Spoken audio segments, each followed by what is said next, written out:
ওম শান্তি। আজিৰ তাৰিখ ৮ জুলাই ২০২৪ বৰ্ষ। প্ৰাতঃ মুৰলী বাপ-দাদা মধুবন। আজিৰ পিতাৰ অমৃতবাণী হৈছে, মৰমৰ সন্তানসকল, পিতাৰ সমান অপকাৰী সকলৰো উপকাৰ কৰিবলৈ শিকা, নিন্দুককো নিজৰ মিত্ৰ কৰি লোৱা। আৰু আজিৰ প্ৰশ্ন, পিতাৰ কোনটো দৃষ্টি দৃঢ়? তোমালোক সন্তানসকলে কোনটো দৃষ্টি দৃঢ় কৰিব লাগে? আৰু পিতাই উত্তৰত কৈছে, পিতাৰ দৃষ্টি দৃঢ় যে যিসকল আত্মা আছে সেই সকলোবোৰ মোৰ সন্তান। সেইকাৰণে সন্তান সন্তান বুলি কৈ থাকে। তোমালোকে কেতিয়াও কাকো সন্তান বুলি ক'ব নোৱাৰা। তোমালোকে এইটো দৃষ্টি দৃঢ় কৰিব লাগে যে এই আত্মাটি মোৰ ভাই। ভাইক চোৱা, ভাইৰ লগত কথা পাতা। ইয়াৰ দ্বাৰা আত্মিক মৰম থাকিব, আখৰিক খেয়াল শেষ হৈ যাব। নিন্দা কৰাজনো মিত্ৰ হৈ যাব। পিতাই কৈছে যে আখৰিক খেয়াল শেষ হৈ যাব আৰু নিন্দা কৰাজনো মিত্ৰ হৈ যাব। ওম শান্তি। আত্মিক পিতাই বহি বুজায়, আত্মিক পিতাৰ নাম কি? নিশ্চয় শিৱ বুলি ক'ব। তেওঁ সকলোৰে আত্মিক পিতা, তেওঁকেই ভগৱান বুলি কোৱা হয়। তোমালোক সন্তানসকলৰ মাজতো পুৰুষাৰ্থৰ ক্ৰম অনুসৰি বুজি পায়।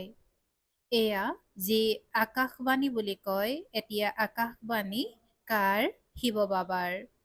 এই মুখখনক আকাশ তত্ত্ব বুলি কোৱা হয়। আকাশ তত্ত্বৰ পৰাতো বাণী সকলো মনুষ্যই উচ্চাৰণ কৰে। যিসকল আত্মা আছে নিজৰ পিতাক পাহৰি গ'ল, অনেক প্ৰকাৰৰ গায়ন কৰি থাকে, একোৱেই নাজানে। গায়নো ইয়াতেই কৰে। সুখত কোনেও পিতাক স্মৰণ নকৰে। সকলো কামনা তাত পূৰ হৈ যায়। ইয়াত বহুত কামনা থাকে। বৰষুণ নহ'লে যজ্ঞ ৰচে, এনেকুৱা নহয় যে সদায় যজ্ঞ ৰচিলে বৰষুণ হয়। নহয়, যদিও যজ্ঞ কৰে ক'ৰবাত আকৌ খৰাঙো হয়, কিন্তু যজ্ঞ কৰিলে একো নহয়। এয়াটো হৈছে ড্ৰামা। বিপদ যি আহিবলগীয়া থাকে সেয়া আহিয়েই থাকে। কিমান অনেক মনুষ্যৰ মৃত্যু হয়, কিমান জীৱ-জন্তু আদি মৰে। মনুষ্য কিমান দুখী হৈ যায়। বৰষুণ বন্ধ কৰিবলৈ যজ্ঞ আছে নেকি? যেতিয়া একেবাৰে মুষলধাৰে বৰষুণ হ'ব তেতিয়া যজ্ঞ কৰিবনে? এই সকলো কথা এতিয়া তোমালোকে বুজি পোৱা। অন্যই কি জানে? পিতাই নিজেই বহি বুজায়। মনুষ্যই পিতাৰ মহিমাও কৰে আৰু গালিও দিয়ে। বিস্ময়কৰ, বাবাৰ গ্লানি কেতিয়াৰ পৰা আৰম্ভ হ'ল?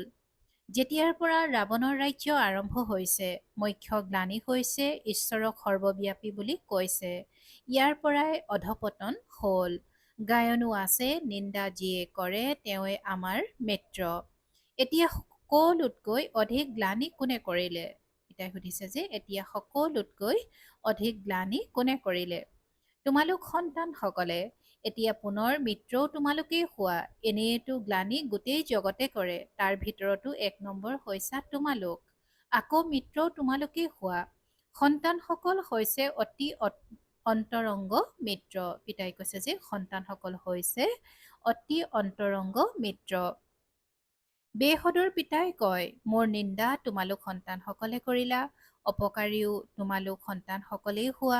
ড্ৰামা কেনেকৈ ৰচি থোৱা আছে? এয়া হৈছে বিচাৰ সাগৰ মন্থন কৰিবলগীয়া কথা। বিচাৰ সাগৰ মন্থনৰ কিমান অৰ্থ ওলায়, কোনেও বুজি নাপায়। পিতাই কয়, তোমালোক সন্তানসকলে পঢ়ি উপকাৰ কৰা।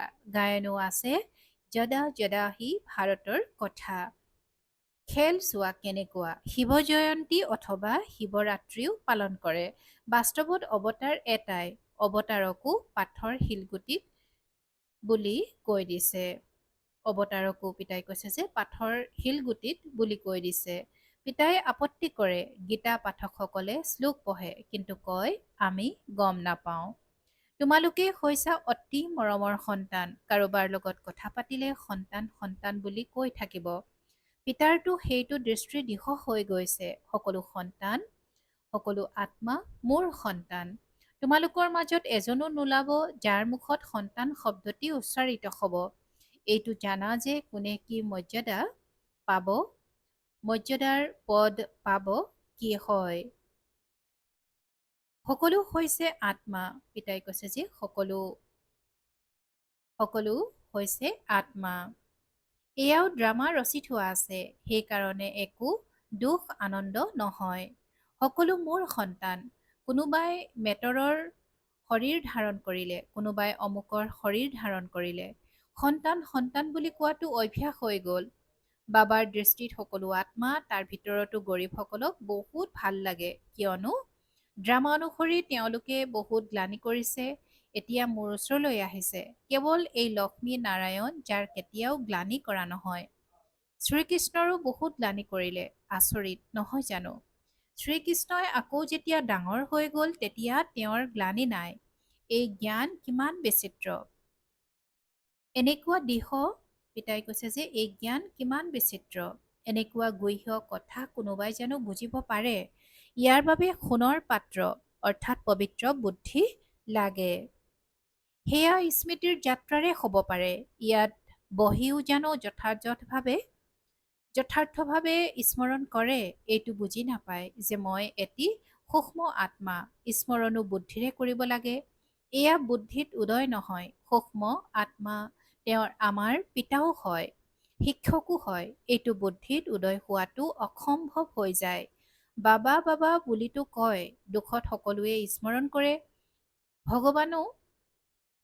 ভগৱানো বাছে কয় নহয়, দুখত সকলোৱে স্মৰণ কৰে।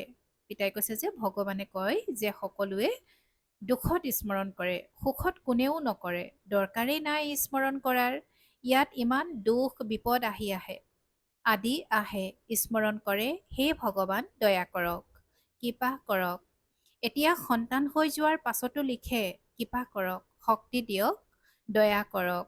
বাবাই লিখে, শক্তি নিজেই যোগবলৰ দ্বাৰা লোৱা, নিজৰ ওপৰত নিজেই কৃপা দয়া কৰা, নিজক নিজেই ৰাজতিলক দিয়া, যুক্তি অৰ্থাৎ উপায় শুনাও।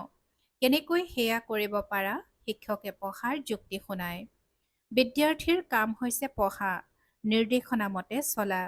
শিক্ষক জানো গুৰু হয় যে কৃপা আশীৰ্বাদ কৰিব। যিসকল ভাল সন্তান হ'ব তেওঁলোকে দৌৰ লগাব। প্ৰত্যেকেই স্বতন্ত্ৰ, যিমান দৌৰ লগাব বিচৰা লগোৱা। স্মৃতিৰ যাত্ৰাই হৈছে দৌৰ। প্ৰত্যেক আত্মাই স্বাধীন, ভাই ভনীৰ সম্বন্ধৰ পৰাও মুক্ত কৰি দিলে। ভাই ভাই বুলি বুজা তথাপিও আক্ষৰিক দৃষ্টি আঁতৰি নাযায়। চকুৱে নিজৰ কাম কৰি থাকে। এই সময়ত মনুষ্যৰ সকলো ইন্দ্ৰিয় আক্ষৰিক। কাৰোবাক ভৰিৰে লঠিওৱা, ঘোচা মাৰি দিয়া, তেন্তে আক্ষৰিক ইন্দ্ৰিয় নহ'ল জানো? প্ৰতিটো ইন্দ্ৰিয়ই আক্ষৰিক, তাত কোনো ইন্দ্ৰিয়ই আক্ষৰিক নহ'ব।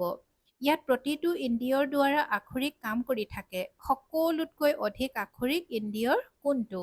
চকু। পিতাই কৈছে যে সকলোতকৈ অধিক আক্ষৰিক ইন্দ্ৰিয় হৈছে চকু। বিকাৰৰ আশা পূৰ্ণ নহ'লে তেতিয়া হাত চলাবলৈ লাগি যায়। সৰ্বপ্ৰথমে হৈছে চকু, সেইকাৰণে সৌৰদাসৰো কাহিনী আছে। শিৱ বাবাইতো কোনো শাস্ত্ৰ পঢ়া নাই, এই ৰথখনে পঢ়িছে। শিৱ বাবাকতো জ্ঞানৰ সাগৰ বুলি কোৱা হয়। এয়া তোমালোকে বুজি পোৱা যে শিৱ বাবাই কোনো কিতাপ আদি নলয়। মইতো জ্ঞানৰ সাগৰ, বীজ ৰূপ হওঁ। এয়া হৈছে সৃষ্টিৰূপী বৃক্ষ, তাৰ ৰচয়িতা হৈছে পিতা বীজ।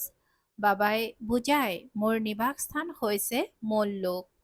এতিয়া মই এই দেহত বিৰাজমান হৈ আছো আৰু অন্য কোনেও ক'ব নোৱাৰে যে মই এই মনুষ্য সৃষ্টিৰ বীজৰূপ হওঁ, মই পৰমপিতা পৰমাত্মা হওঁ। এনেকৈ কোনেও ক'ব নোৱাৰে। বিচাৰ বুদ্ধি সম্পন্ন কোনোবা ভাল সন্তান হ'লে তেওঁক যদি কোনোবাই কয় যে হে ঈশ্বৰ সৰ্বব্যাপী, তেতিয়া তৎক্ষণাৎ সুধিব, কি আপুনিও ঈশ্বৰ নেকি? আপুনি আল্লাহ গোসাঁই নেকি? হ'ব নোৱাৰে। কিন্তু এই সময়ত কোনো বিচাৰ বুদ্ধি সম্পন্ন নাই, আল্লাহকো নাজানে আৰু নিজেই কয় মই আল্লাহ। সেয়াও ইংৰাজীত কয় অমনিপ্ৰেজেণ্ট অৰ্থাৎ সৰ্বব্যাপী। অৰ্থ বুজিলে কেতিয়াও তেনেকৈ নকয়। সন্তানসকলে এতিয়া জানে যে শিৱ বাবাৰ জয়ন্তী তথা নতুন বিশ্বৰ জয়ন্তী, তাত পবিত্ৰতা সুখ শান্তি সকলো আহি যায়।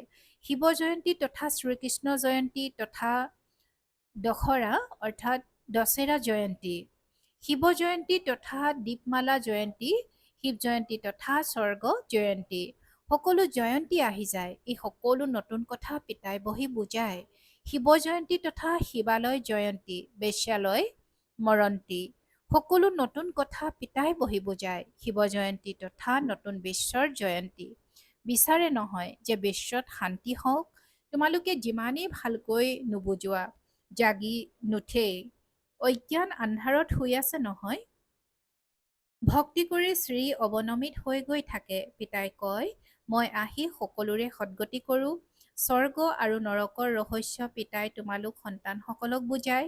বাতৰি কাকতত যিয়েই তোমালোকৰ গ্লানি কৰে তেওঁলোকক লিখি দিয়া উচিত। যিয়ে আমাৰ নিন্দা কৰে তেওঁৱে আমাৰ মিত্ৰ। আপোনালোকৰো সদ্গতি আমি নিশ্চয় কৰিম। যিমান বিচাৰে সিমান গালি দিয়ক। ঈশ্বৰৰ গ্লানি কৰে, গতিকে আমাৰ কৰিলেনো কি হ'ল? আপোনালোকৰ সদ্গতি আমি নিশ্চয় কৰিম। নিবিচাৰিলেও নাকত ধৰি লৈ যাম। ভয় কৰাৰ কোনো কথা নাই। যি কৰে কল্প পূৰ্বেও কৰিছিল। আমি বিকে সকলেতো সকলোৰে সদ্গতি কৰিম। ভালকৈ বুজাব লাগে। অবলাসকলৰ ওপৰত অত্যাচাৰ পূৰ্বেও হৈছিল। এইটো কথা সন্তানসকলে পাহৰি যায়। পিতাই কয়, বেহদৰ সকলো সন্তানে মোৰ গ্লানি কৰে। সকলোতকৈ মৰমৰ মিত্ৰ সন্তানসকলেই হয়। সন্তানটো ফুল হয়। পিতৃ মাতৃয়ে সন্তানক চুম্বন কৰে, শিৰত তুলি লয়, তেওঁলোকৰ সেৱা কৰে। বাবাইও তোমালোক সন্তানসকলৰ সেৱা কৰে। এতিয়া তোমালোকে এই জ্ঞান প্ৰাপ্ত কৰিছা যি তোমালোকে লগত লৈ যাবা। যিয়ে গ্ৰহণ নকৰে তেওঁলোকৰো ড্ৰামাত ভূমিকা আছে। হিচাপ নিকাচ নিষ্পত্তি কৰি ঘৰলৈ গুচি যায়। স্বৰ্গতো দেখিবলৈ নাপাব। সকলোৱে জানো স্বৰ্গ দেখিবলৈ পাব? এইখন ড্ৰামা ৰচি থোৱা আছে। বহুত পাপ কৰে, আহিবও দেৰিকৈ। তমু প্ৰধানসকল বহুত দেৰিকৈ আহিব। এইটো ৰহস্যও বহুত ভালকৈ বুজিব লাগে। ভাল ভাল মহাৰথী সন্তানসকলৰ ওপৰতো গ্ৰহচাৰী বহে। তেতিয়া তৎক্ষণাৎ ক্ৰোধ আহি যায়, আকৌ চিঠিও নিলিখে। বাবাইও কয় যে তেওঁৰ মুৰলি বন্ধ কৰি দিয়া। এনেকুৱা সন্তানক পিতাৰ সম্পদ দি কি লাভ? আকৌ কাৰোবাৰ চকু মুকলি হলে তেতিয়া কব ভুল হৈ গল। কিছুমানেতো ভূক্ষেপেই নকৰে। ইমান গাফিলতি কৰিব নালাগে। এনেকুৱা বহুত আছে পিতাকো স্মৰণ নকৰে, কাকো নিজৰ সমান কৰিও নুতোলে। নহলেতো বাবাক লিখিব লাগে, বাবা, মই প্ৰতিটো ক্ষণতে আপোনাক স্মৰণ কৰোঁ। কিছুমানতো আকৌ এনেকুৱা আছে যে সকলোৰে নাম লিখি দিয়ে। অমুকক মোৰ স্মৃতি দিবা। এয়া জানো সঁচা স্মৃতি? মিছা চলিব নোৱাৰে। অন্তৰ দহি থাকিব। সন্তান সকলতো ভাল ভাল হাল কথা বুজাই থাকে। পিতাই কৈছে যে সন্তান সকলকতো ভাল ভাল সাৰ কথা বুজাই থাকে। দিনে প্ৰতিদিনে বাবাই গুহ্য কথা বুজাই থাকে। দুখৰ পাহাৰ খহিবলগীয়া আছে। সত্য যুগত দুখৰ নামেই নাই। এতিয়া হৈছে ৰাৱণ ৰাজ্য। মাইচুৰৰ ৰজাইও ৰাৱণ আদি সাজি দশেৰা বহুত পালন কৰে। দশহৰা অৰ্থাৎ বহুত পালন কৰে। ৰামক ভগৱান বুলি কয়। ৰামৰ সীতা চুৰি হৈ গল। এতিয়া ৰামটো সৰ্বশক্তিমান।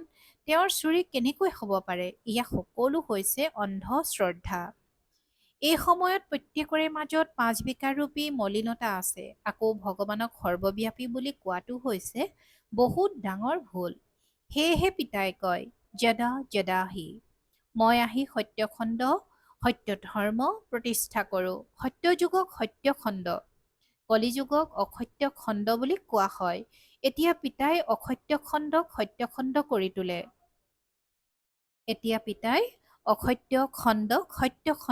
তোলে। ভাল বাৰু। অতি মৰমৰ কল্পৰ পাছত পুনৰাই লগ পোৱা সন্তানসকলৰ প্ৰতি মাতা পিতা বাপ দাদাৰ স্নেহপূৰ্ণ স্মৰণ আৰু সুপ্ৰভাত। আত্মিক পিতাৰ আত্মিক সন্তানসকলক নমস্কাৰ। আৰু আত্মিক সন্তানসকলৰ আত্মিক মাত পিতা আৰু বাপ দাদাৰ প্ৰতি স্নেহপূৰ্ণ স্মৰণ আৰু সুপ্ৰভাত আৰু নমস্কাৰ নমস্কাৰ নমস্কাৰ। আৰু আজিৰ ধাৰণাৰ বাবে মুখ্য সাৰ প্ৰথমতে।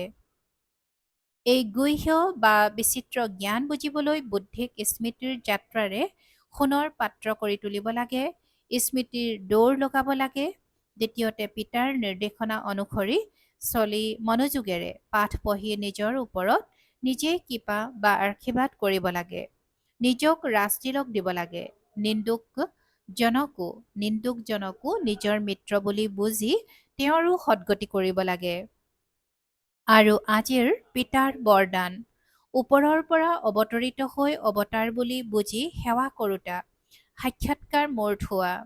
আৰু আজিৰ বৰদানৰ ব্যাখ্যা, যেনেকৈ পিতা সেৱাৰ কাৰণে সূক্ষ্মলোকৰ পৰা তললৈ আহে, তেনেকৈ আমিও সেৱাৰ বাবে সূক্ষ্মলোকৰ পৰা আহিছোঁ। এনেকৈ অনুভৱ কৰি সেৱা কৰা, তেতিয়া সদায় ওপৰাম আৰু পিতাৰ সমান বিশ্বৰ স্নেহী হৈ যাবা। ওপৰৰ পৰা তললৈ অহা মানে অৱতাৰ বুলি বুজি অৱতৰিত হৈ সেৱা কৰা। সকলোৱে বিচাৰে যে অৱতাৰ আহক আৰু আমাক লগত লৈ যাওক। সঁচা অৱতাৰ হৈছে তোমালোক, যিয়ে সকলোকে লগত মুক্তিধামলৈ লৈ যাব। যেতিয়া অৱতাৰ বুলি বুজি সেৱা কৰিবা, তেতিয়া তৎক্ষণাৎ পিতাই কৈছে যে যেতিয়া অৱতাৰ বুলি বুজি সেৱা কৰিবা, তেতিয়া সাক্ষাৎকাৰ মূৰ্ত হবা আৰু অনেকৰ ইচ্ছা পূৰ্ণ হ'ব। আৰু আজিৰ শ্লোগান, তোমালোকক কোনোবাই ভালেই দিয়ক বা বেয়াই দিয়ক, তোমালোকে সকলোকে স্নেহ দিয়া, সহযোগ দিয়া, দয়া কৰা। ওম শান্তি। পৰোপকাৰৰ ভাৱনাৰে সম্পন্ন হৈ অপকাৰীৰো উপকাৰ কৰিবলৈ আজিৰ অব্যক্ত সংকেত। কোনোবা যেনেকুৱাই আত্মা সম্পৰ্কত নাহক, শতগুণীয়ে হওক বা তমোগুণীয়ে হওক, সকলোৰে প্ৰতি শুভচিন্তক অৰ্থাৎ অপকাৰীৰো উপকাৰ কৰোতা। কেতিয়াও কোনো আত্মাৰ প্ৰতি ঘৃণাৰ দৃষ্টি যাতে নাথাকে, কিয়নো জানা যে এওঁ অজ্ঞানতাৰ বশীভূত অৰ্থাৎ অবোধ সন্তান। অবোধ সন্তানৰ কোনো কৰ্মৰ প্ৰতি ঘৃণা নজন্মে, তেওঁৰ প্ৰতি দয়া বা স্নেহে জাগিব। ওম শান্তি।